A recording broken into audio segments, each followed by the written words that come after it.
اللہ رب العزت نے ارشاد فرمایا وَلِلَّهِ الْمَثَلُ الْأَعْلَىٰ کہ اللہ ہی کی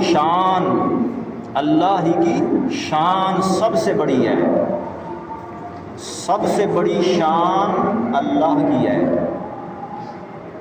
اور وہ سب سے بڑی شان اللہ کی کیا ہے؟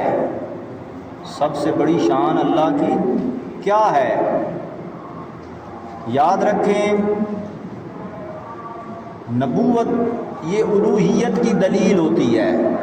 نبوت جو ہوتی ہے یہ الوہیت کی دلیل ہوتی ہے۔ الوہیت کسی نے نہیں دیکھی، الوہیت کسی نے نہیں دیکھی، اللہ رب العزت کو کسی نے نہیں دیکھا، تو نبوت الوہیت کی دلیل ہوتی ہے۔ اسی طرح ولایت یہ نبوت کی دلیل ہوتی ہے، بالکل اسی طرح جیسے نبوت الوہیت کی دلیل ہوتی ہے، اسی طرح ولایت نبوت کی دلیل ہوتی ہے۔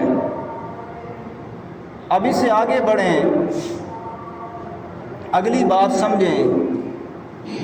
اللہ کا نبی جو ہوتا ہے یہ اللہ کی شان ہوتا ہے، اللہ کا نبی اللہ کی شان ہوتا ہے، اور اللہ کا جو نبی ہے اللہ کی شان ہوتا ہے، پھر جو ولی ہوتا ہے یہ اپنے نبی کی شان ہوتا ہے۔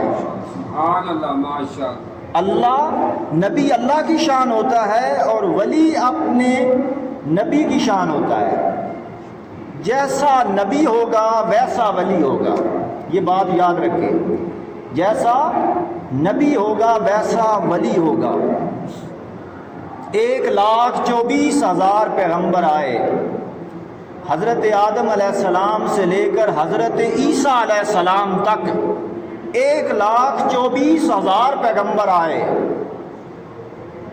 ہر نبی کو بڑے بڑے ولی ملے، ہر نبی کو بڑے بڑے ولی ملے، آصف بن برخیہ جیسے جو پلک جھپکنے سے پہلے سینکڑوں میلوں کے مسافت پر ملکہ بلقیس کا تخت حاضر کرتے تھے۔ سبحان اللہ، ماشاء بڑے بڑے نبی آئے اور بڑے بڑے نبیوں کو بڑے بڑے ولی ملے، مگر یاد رکھیں کہ کسی نبی کو غوث الاعظم نہیں ملا، کسی نبی کو غوث اعظم نہیں ملا، اس لیے کہ کوئی نبی محمد رسول اللہ نہیں ہوا۔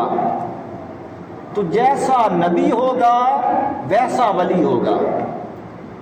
تو اللہ رب العزت نے آقا کو یہ شان دی کہ آپ سلطان الانبیاء ہیں، آقا علیہ السلام سلطان الانبیاء ہیں، اور آپ کی امت میں آپ کے ولی حضرت شیخ عبد القادر جیلانی رحمۃ اللہ علیہ یہ سلطان الاولیاء ہیں۔ تو میں نے کہا کہ جیسا نبی ہوگا ویسا ولی ہوگا۔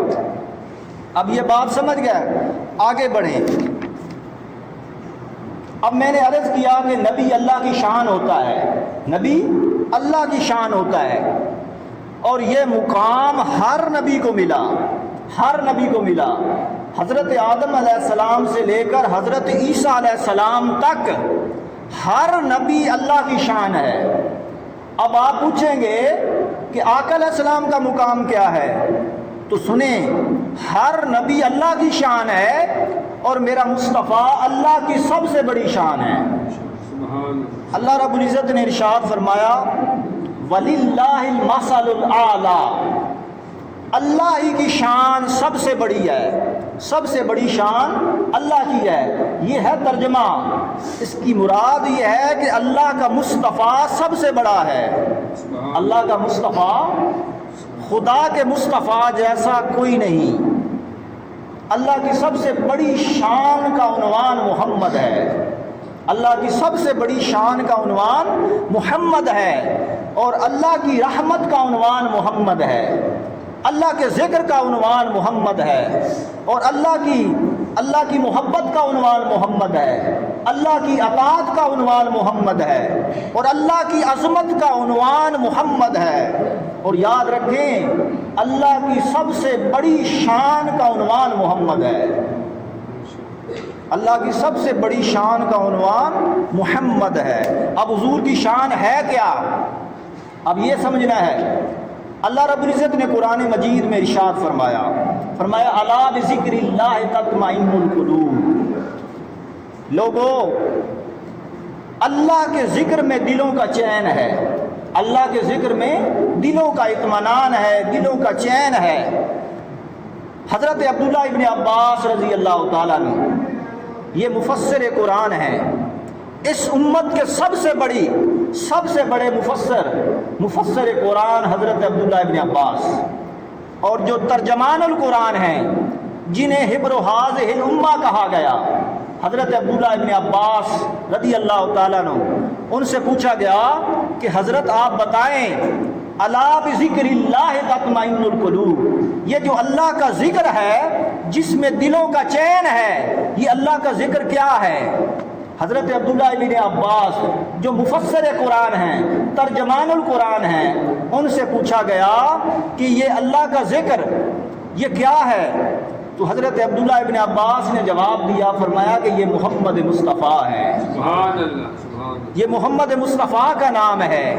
یعنی اللہ فرماتا ہے کہ اگر لوگوں چین چاہتے ہو، اے لوگوں اگر چین چاہتے ہو، اطمینان چاہتے ہو، تو میرے مصطفیٰ کے ساتھ جڑ جاؤ، میرے مصطفیٰ کے ہو جاؤ، میرے مصطفیٰ کے قدموں میں آ جاؤ، میرے مصطفیٰ کی سنگت میں آ جاؤ۔ اگر چین چاہتے ہو، اگر اطمینان چاہتے ہو، تو میرے مصطفیٰ کی سنگت میں آ جاؤ۔ اس لیے الا بذکر اللہ تطمئن القلوب، اس لیے کہ میرا ذکر محمد ہے۔ اللہ کا ذکر کیا ہے؟ محمد صلی اللہ علیہ وسلم۔ تو فرمایا کہ محمد میں سب دلوں کا چین ہے۔ اب یہ جو تفسیر ہے جس کو حضرت عبداللہ ابن عباس، میں آج کے کسی مفسر کا حوالہ نہیں دے رہا، یہ 1400 سال پہلے کا حضرت عبداللہ ابن عباس حضور کے صحابی ہیں، ان کی تفسیر، انہوں نے فرمایا کہ اللہ کا ذکر محمد مصطفیٰ ہے۔ اور اس روایت کو، ان کے اس قول کو روایت کیا امام سمرقندی نے، اور اس کے بعد انہوں نے ان سے نقل کیا امام قاضی عیاض رحمۃ اللہ علیہ نے کہ حضرت عبداللہ ابن عباس نے اس آیت کی تفسیر یہ کی کہ اللہ کا ذکر جو دلوں کا چین ہے وہ محمد مصطفیٰ ہے۔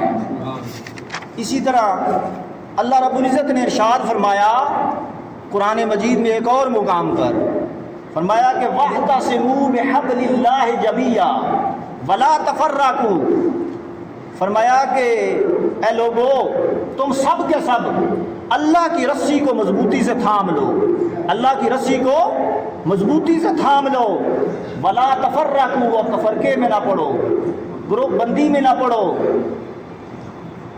اللہ کی رسی کو مضبوطی سے تھام لو۔ حضرت عبداللہ ابن عباس جو میں نے کہا کہ جنہیں حبر و حاضح الامہ کہا گیا، جو سب سے بڑے اس امت کے سب سے بڑے مفسر ہیں، حضرت عبداللہ ابن عباس جو ترجمان القرآن ہیں، ان سے پوچھا گیا یہ جو حبل اللہ ہے، اللہ کی رسی ہے جس کو مضبوطی سے تھامنا ہے، جس کو مضبوطی سے تھامنے کا حکم دیا گیا ہے، وہ رسی کیا ہے؟ وہ حبل اللہ کی رسی کیا ہے؟ تو حضرت عبداللہ ابن عباس جو حبر و حاضح الامہ ہیں، امت کے سب سے بڑے فقیہ، سب سے بڑے عالم اور سب سے بڑے مفسر ہیں، انہوں نے کہا کہ یہ حبل اللہ کی رسی محمد مصطفیٰ ہے، اللہ کی رسی۔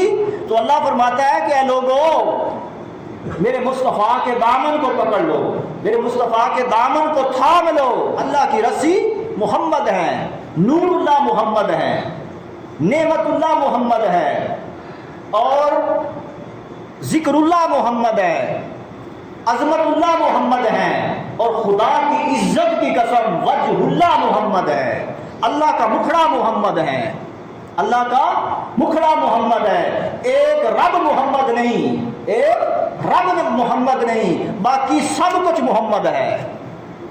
ایک فرق چھوڑ دو، رب کو محمد نہ کہو، محمد کو رب نہ کہو، باقی سب کچھ محمد ہے، باقی سب کچھ محمد ہے۔ ایک کھانا چھوڑ دو، صرف ایک کھانا، رب کو محمد نہ کہو، محمد کو رب نہ کہو، باقی سب کچھ محمد ہے صلی اللہ علیہ وسلم۔ قرآن محمد ہے، اسلام محمد ہے، ایمان محمد ہے۔ ارے لوگوں خدا کی قسم کعبہ محمد ہے،